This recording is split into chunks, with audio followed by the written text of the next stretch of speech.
여러분 안녕하십니까? 인문학TV 고경입니다. 지난 시간에는 사마천사기 은봉기에 은나라를 세운 탕임궁과 그 후대들이 어떻게 이 상나라를 이어가는지에 대해서 각 중요한 천자에 대한 이야기를 했습니다. 이번 시간에는 사마천사기 은봉기 내용으로 들어가서 은나라 왕조의 마지막 왕인 폭군인 주왕에 대해서 이야기를 해보겠습니다. 자, 은나라 왕조 중에서 벼락 맞고 죽은 왕의 손자 을제입니다. 이 을제는 큰아들이 미작이었고 이 개는 어머니가 정비가 아니었기 때문에 퇴자가 되지 못합니다. 그리고 이 작은 아들인 신이라는 사람이 그의 어머니가 을제의 정비였기 때문에 신이 태자가 되는데요. 을제가 죽고 나서 그 둘째 아들인 신이 즉위를 하게 됩니다. 자, 이 사람이 바로 신제라고 하는데 세상 사람들은 이 신제를 주왕이라고 부르게 됩니다. 그러니까 은나라를 말아먹은 주왕이 되겠습니다. 자, 지금부터는 주왕에 대한 이야기를 이어가겠습니다. 주왕은 너무도 잘났던 왕입니다. 그렇지만 너무도 잘난 만큼 그 이면에 음탕하기가 이를 데 없는 그런 왕이었다고 합니다. 그래서 이 주왕은 처음에 태생적으로 아주 똑똑하고 총명하고 재간도 뛰어났고 말빨도 셌고 또 어떤 그 날쌘 이런 것들도 민첩하고 힘도 세고 또 맨손으로 맹수와 싸워서도 이길 수 있는 그러한 무력도 갖고 있었던 그러한 사람이었다고 합니다. 머리도 엄청 좋아서 신하가 뭐 특별히 얘기할 것 없이 다 캐치하고 하는 그러한 똑똑한 그러한 왕이었다고 합니다.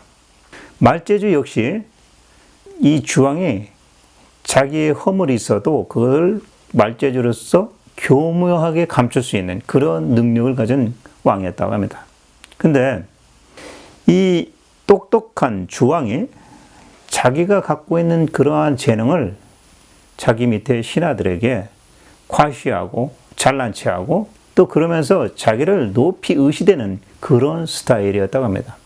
근데 이런 능력과 어떤 재능을 가진 반면 주왕은 술과 음악을 너무 탐닉했고 또 특히 여자들과 음탕한 그러한 행위를 무척 즐겼다고 합니다.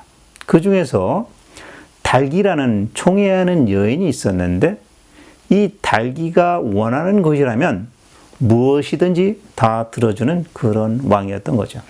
달기와 주왕은 악사였던 사연이라는 사람에게 음탕한 악곡을 작곡하게 하고 또 아주 저속한 춤 내지는 음탕한 그러한 춤을 아주 대표적인 그러한 춤과 음악을 만들도록 시킵니다.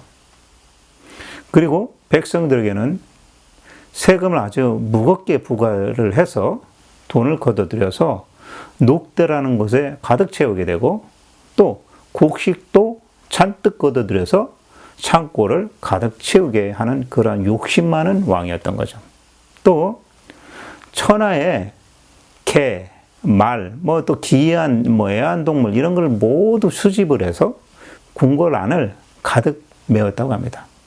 그리고 사고라는 지역에 큰 동산을 만들어서 이거를 더 확장해 가면서 그 안에 여러 가지 새, 뭐 기이한 동물, 말, 뭐 이런 것들을 잡아다가 풀어놓고 사냥을 즐겨 한 거고 또 이 주왕은 귀신도 우습게 알았다 이런 기록을 하고 있습니다. 또한 이 사고라는 지역 안에 많은 음악을 하는 악공들, 그 다음에 무희들, 광대들 이런 사람들을 불러놓고 술로 연못을 채우고 고기를 나무에 매달아 놓고서 벌거벗은 남녀들이 그 안에서 서로 쫓아다니면서 밤새도록 술을 마시며 즐기고 놀게 만듭니다.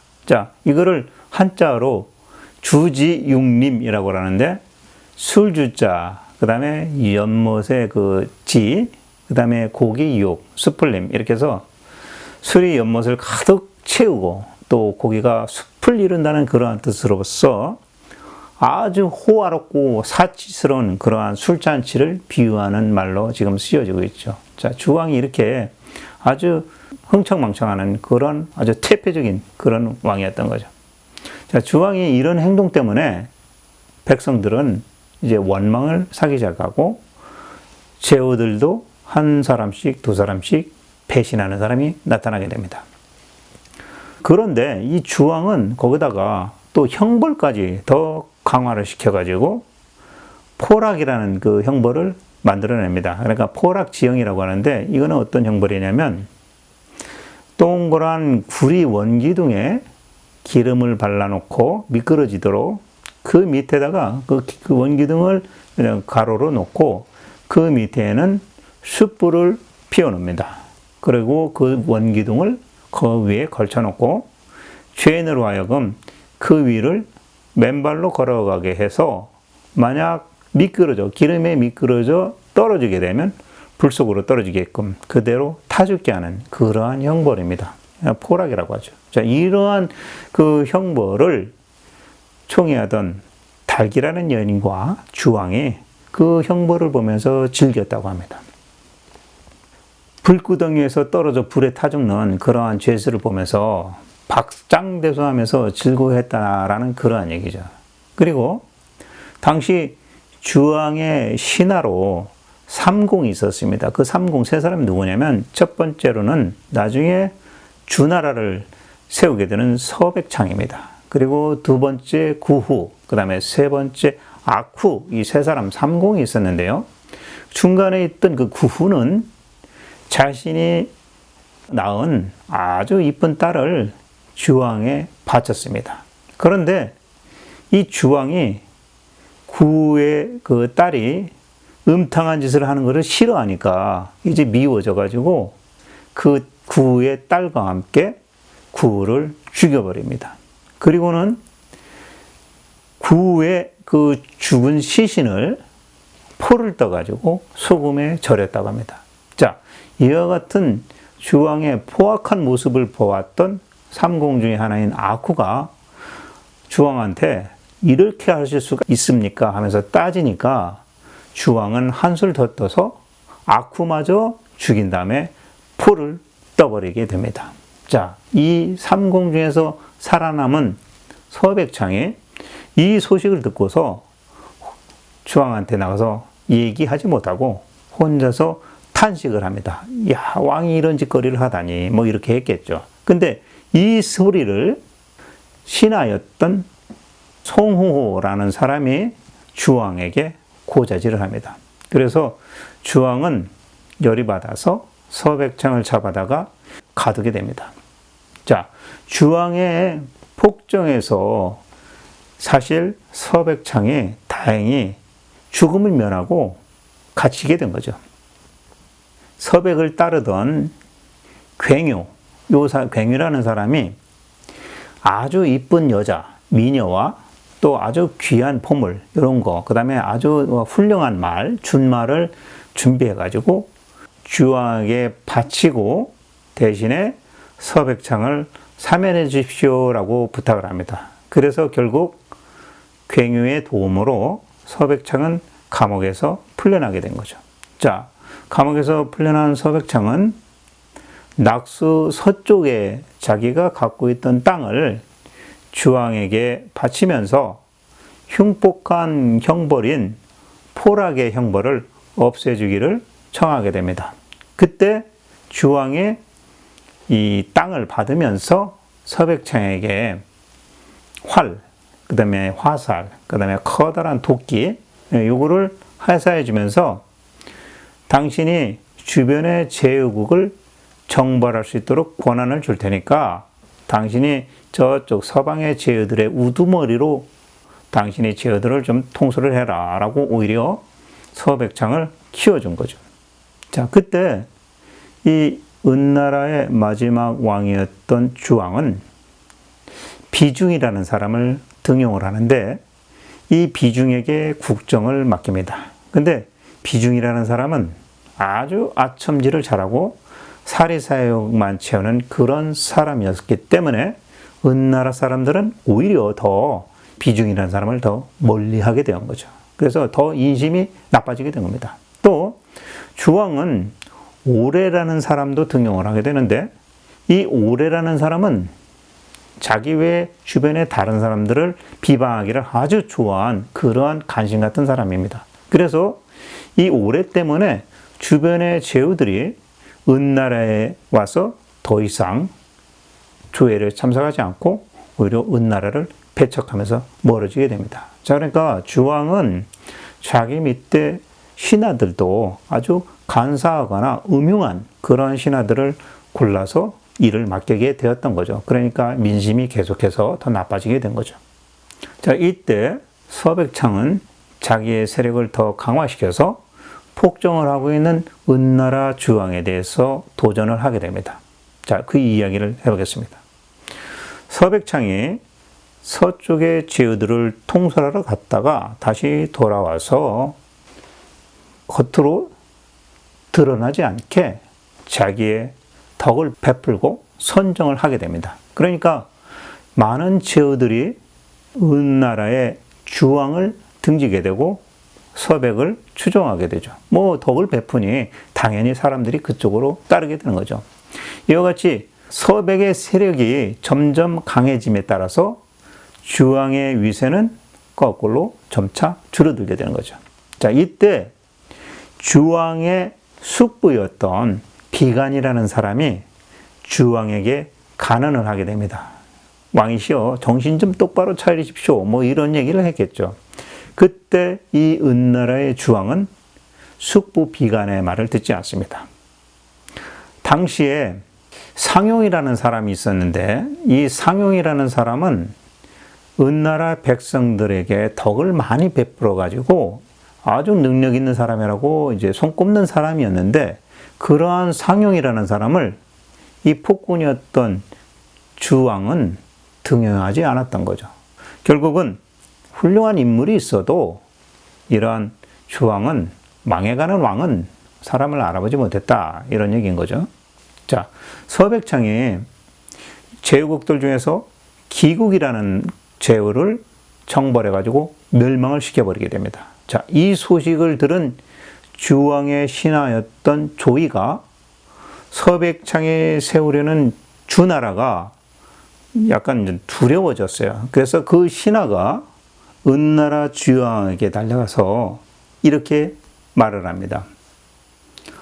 주왕이시여, 하늘이 이미 우리 은나라의 명을 단절시켰기 때문에 아무리 신통한 점쟁이에게 미래를 투시해보자고 이렇게 거북 껍데기에다가 점을 쳐봐도 우리의 앞날을 불길하다, 이렇게 점을 쳤더니 나왔습니다.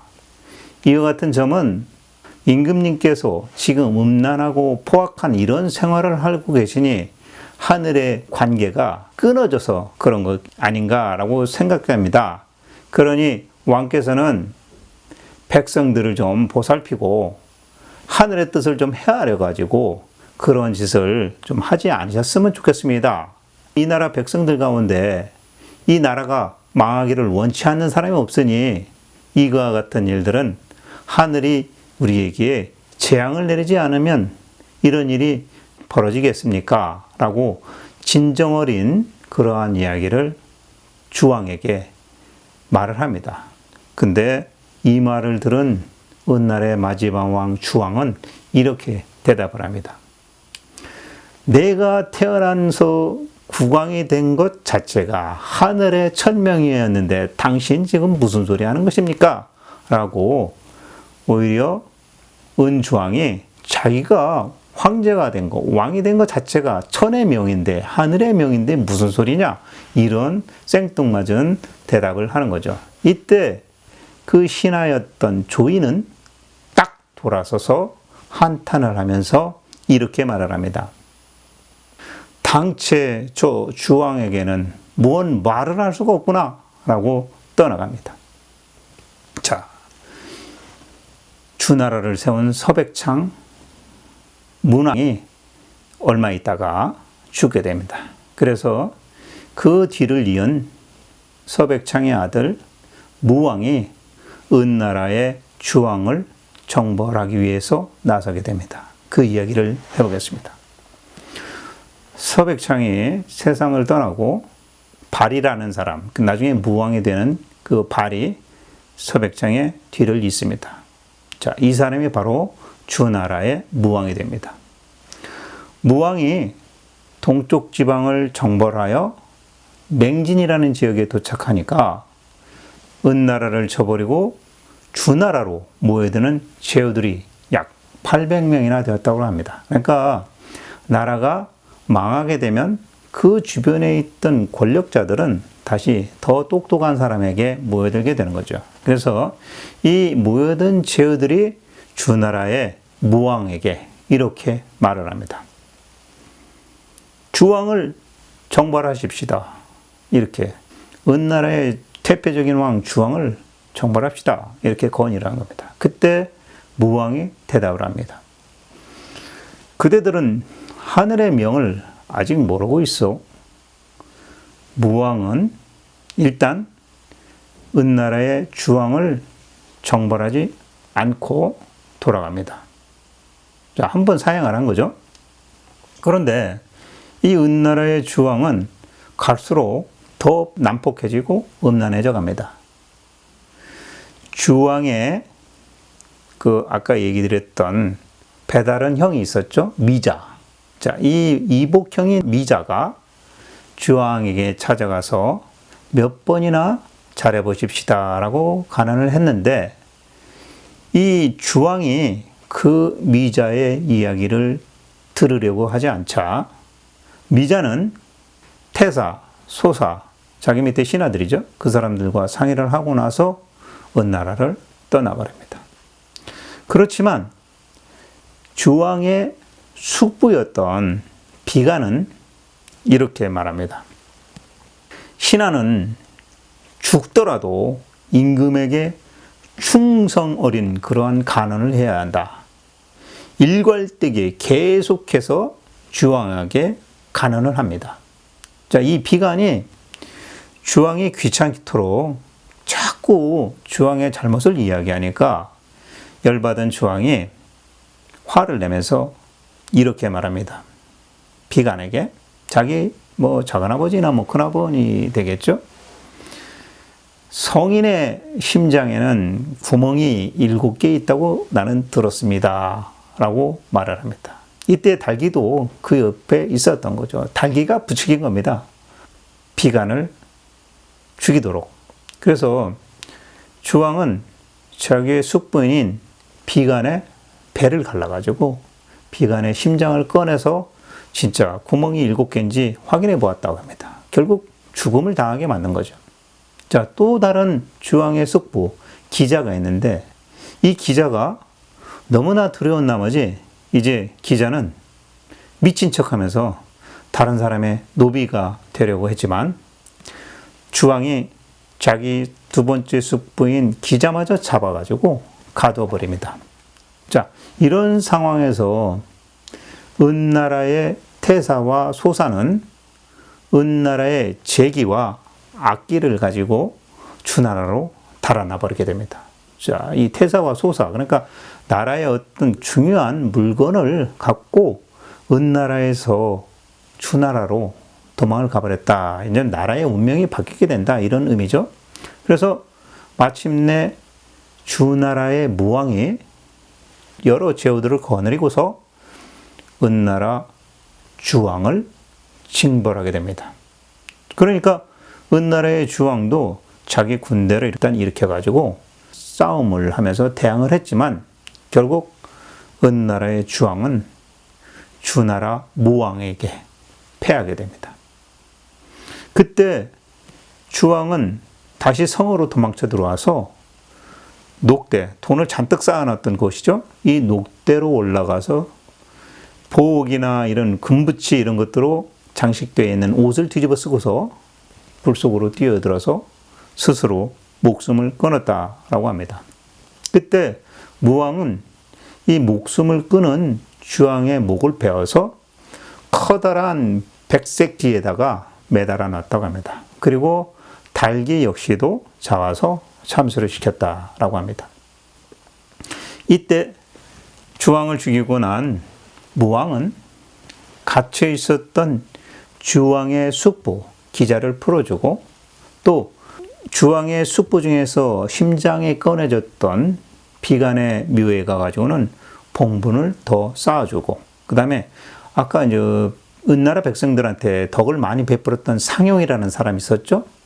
이 사람에게는 표창을 줬다라고 합니다. 자, 그때 주왕의 또 아들이 있었죠. 이 녹보라고 하는데 이 녹보에게 무왕은 자기의 봉토를 일단 좀 나누어줘서 은나라의 조상들의 제사를 모실 수 있도록 봉토를 좀 나눠줍니다.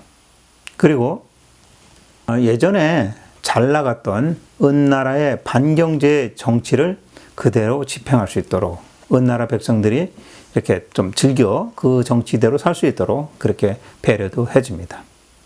그리고 나서 이 주나라의 무왕이 당시에 이제 천자에 오르게 되는 거죠. 그래서 주나라가 완전한 건국을 하게 됩니다. 자, 근데 후세 사람들은 이 주나라의 군주를 제라고 부르지 않고 왕이라고 낮추어 불렀다고 합니다. 이제 주나라에서는 제라고 부르지 않고 천자를 이제 그냥 왕이다 이렇게 부르기 시작했다라는 그런 얘기죠. 자, 무왕은 은나라의 후예들을 제후로 삼아서 주나라에 귀속을 시켰다. 그러니까 은나라의 귀족들도 그대로 다 포용을 했다. 이런 얘기가 되겠죠. 주나라에 또 이제 무왕이 주나라를 창건을 하고 죽게 됩니다. 그때 무경, 그러니까 주왕의 아들이었죠. 녹보.